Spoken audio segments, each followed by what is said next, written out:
యో సూర్యదేవా ఏంది ఎండ్ల మమ్మల్ని బతకమంటావా సావమంటావా? సావండి. నీకు మా మీద ఇంత పగ? నాకు ఎవరి మీద పగ ఉండదు నాయనా, నా ధర్మం నేను నిర్వర్తిస్తున్నాను. ఏంది నీ ధర్మమో? మమ్మల్ని చంపేసేదా? మరి మీరు చెట్లను చంపేసినప్పుడు ఈ ధర్మం ఎక్కడికి పోయింది నాయనా? అట్లా నాకు తెలుసు. ఈ ఎండకి తలకు తోట్లు పడుతున్నాయి. మీరు వాడి ఏసీల వల్ల ఓజన పరికి ఎప్పుడో తూట్లు పడింది నాయన. ఎండ ఎక్కువగా ఉంది ఏసీ 2 పాయింట్లు పెంచు అని అంటారు గానీ ఎండ ఎక్కువగా ఉంది 2 చెట్లు పెంచుదామని ఏ రోజైనా అనుకున్నారా?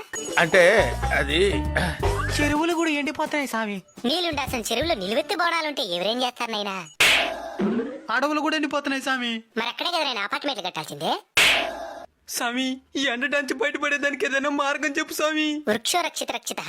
చెట్లను మీరు కాపాడితే అవి మిమ్మల్ని కాపాడతాయి. తప్పకుండా నాటి కాపాడుతాం సామి. సామి ఇంక మిఠాని ఈ ఎండలు తగ్గినా in front there is crocodile festival. అంటే ముందుంది ముసళ్ళ పండగ అని.